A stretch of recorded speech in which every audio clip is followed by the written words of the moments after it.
Hey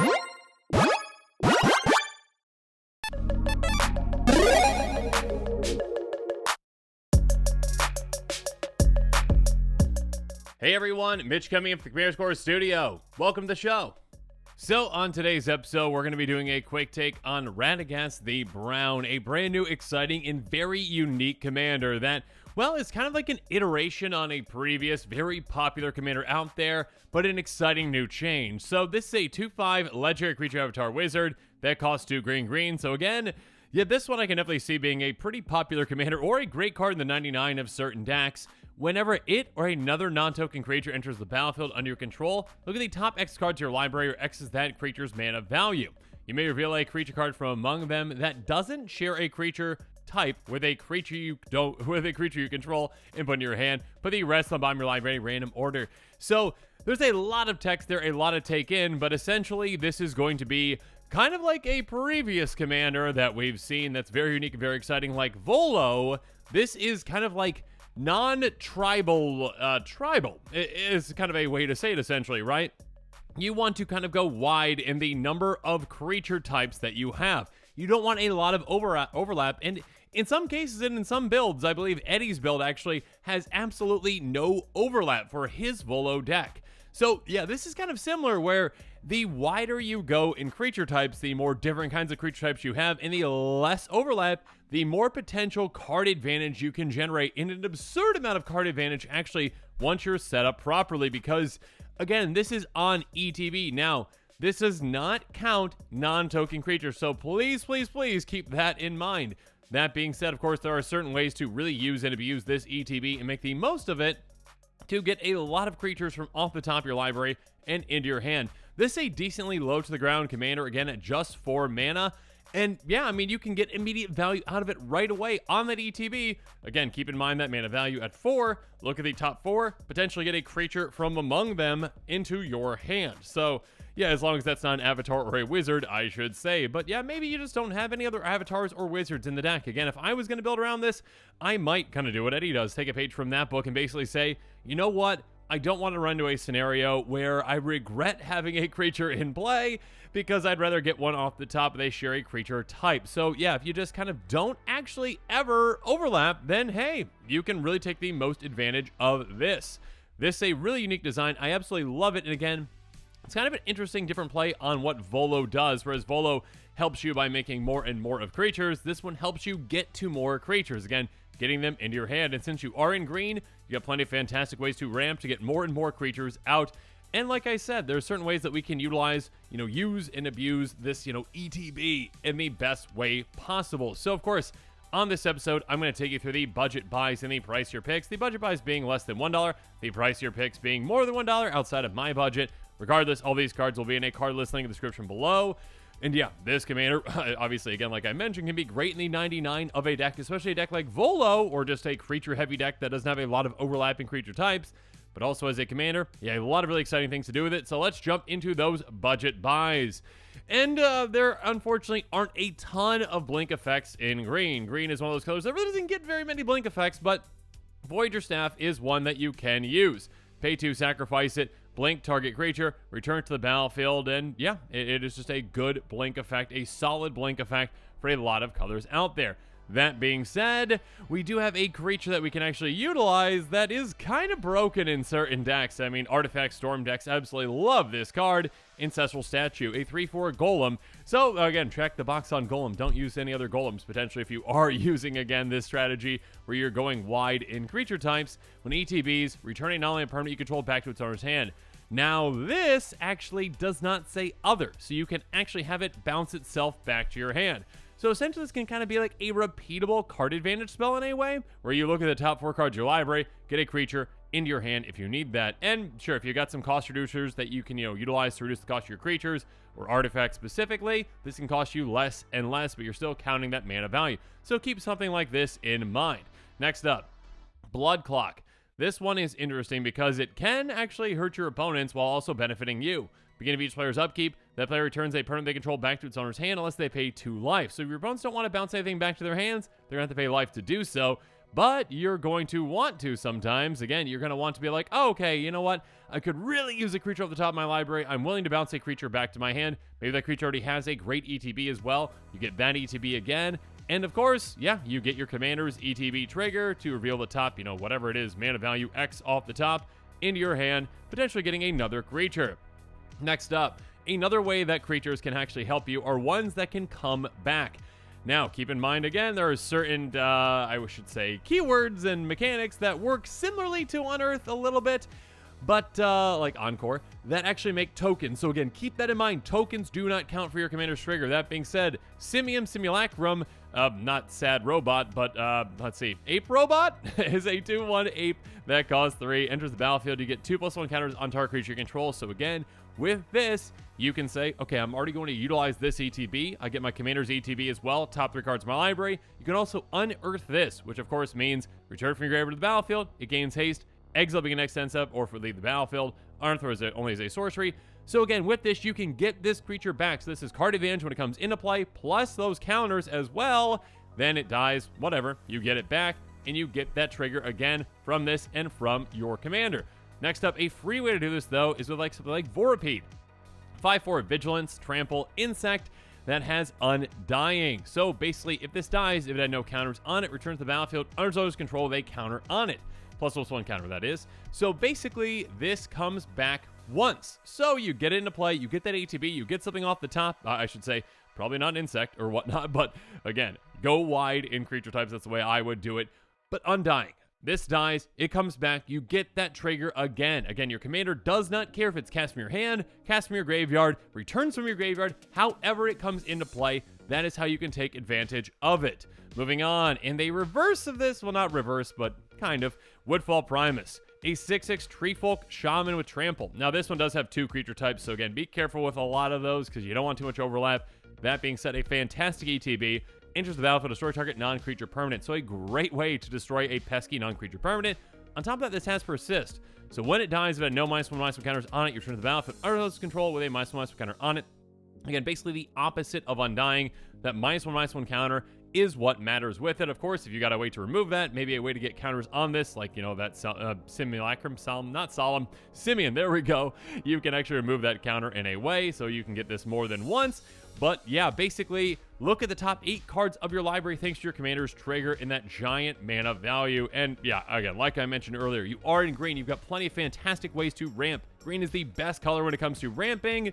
So get this out, use and abuse that trigger from this and also from your commander.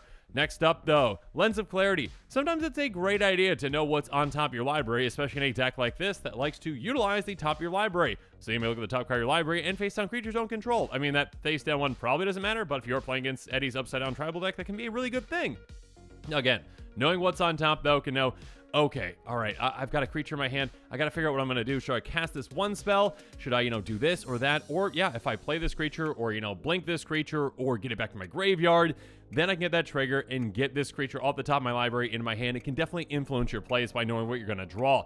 And, of course, there's other ways to manipulate the top of your library as well. Like, Crystal Ball. Hey, scrying is great with this kind of a commander. Pay 1, tap, scry 2. So with this, you can essentially see, hey, yeah, I don't want this land on top. I've got enough lands in my hand, right? So what I'm going to do is I'm going to take these lands with the bottom of my library and hopefully hit something better to draw, or again, hit something better off the top with my ETBs from my creatures. So yeah, definitely keep in mind scrying. Keep in mind any ways to really manipulate the top of your library. Moving on, though, also keep in mind other ways to really take advantage of all these ETBs. Again, you're going to have a lot of creatures coming into play. And again, since you do benefit off of that mana value, you're probably going to have a good amount of creatures that have a decent amount of power. So Garruk's Packleader can really help you out. Whenever the creature with power 3 or greater enters the battlefield under control, you may draw a card. This can draw you a ton of cards throughout the game. Again, you're going to be creatures come into play from your hand, from blinking with those ways, from unearthing, from undying, persist, all those different ways. You can draw a lot of cards with this and dig deeper down into your deck. But now that we talked about the budget buys, let's move on to the pricier picks. Again, cards that are unfortunately outside of my budget, but might be within yours. And the first one that definitely came to mind is one of the first ones I thought about when I saw this commander is Conjurer's Closet, a fantastic, repeatable blink effect. Artifact for 5 at the beginning of your end step, you may exile target creature control, then return that card to the battlefield under your control. This is an incredible card that works in a lot of strategies out there, hence why it's still like $9 even though it keeps getting reprinted.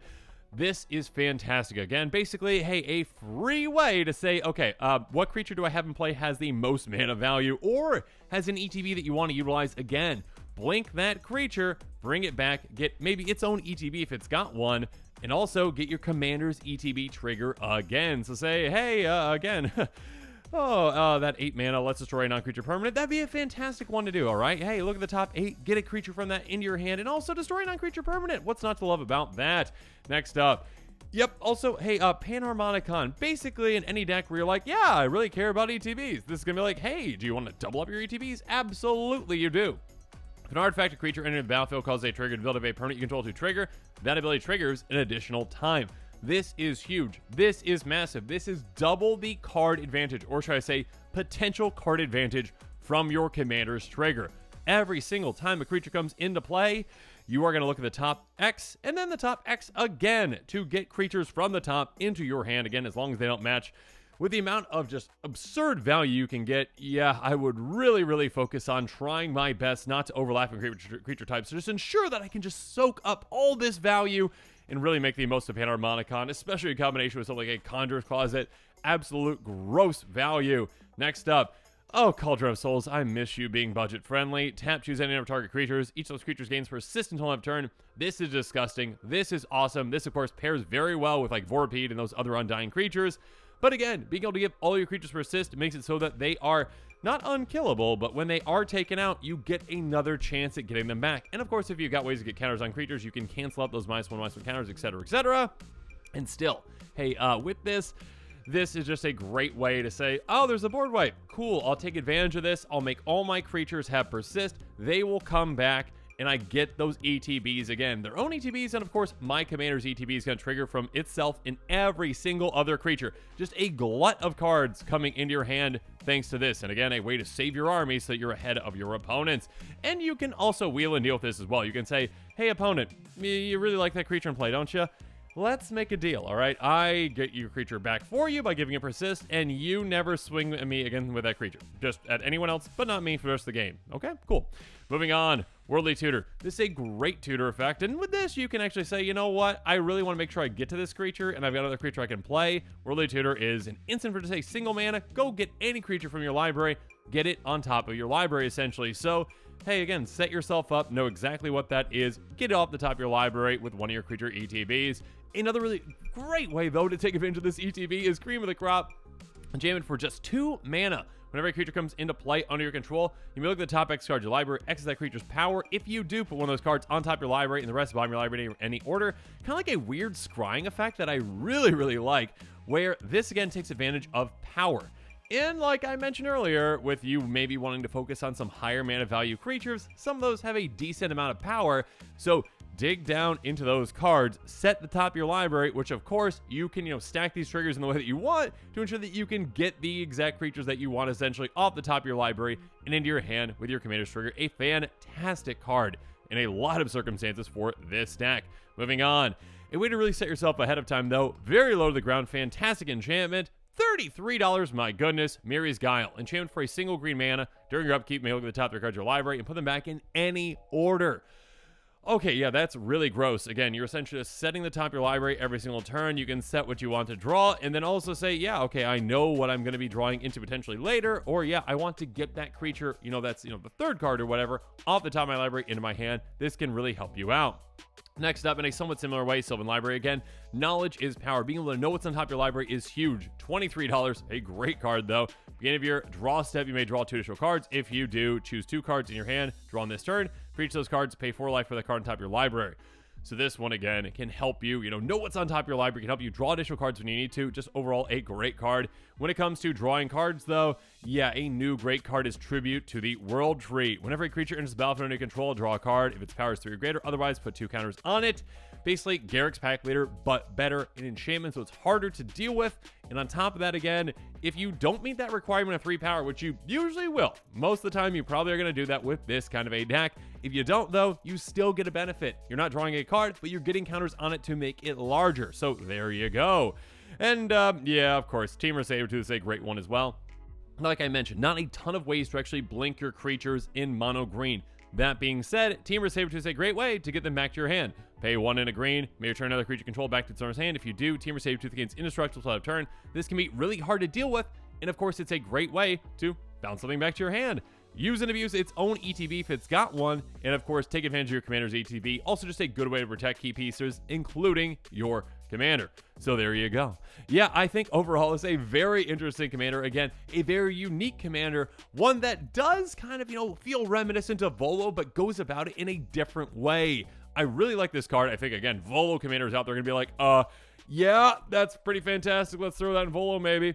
And other decks out there might want to consider this as well. Again, if you are very creature heavy, you don't have a ton of overlap, make sure you're considering that. It's probably not going to be great for, just straight up tribal decks because, yeah, that's not going to work very well. That being said, this can be great in the 99. Of course, can be great as a commander. Again, the amount of card advantage you can get, absurd amounts of card advantage once you're set up properly. Yeah, I think a lot of players out there are going to be very excited about it. If you are one of those players, make sure you check out that card list link in the description below. And stay tuned to this channel for even more exciting quick takes and spoilers. And with that, this episode is coming to a close. So yeah, let me know what your thoughts are on it in the comments below. And of course, as always, thanks again and have a good one.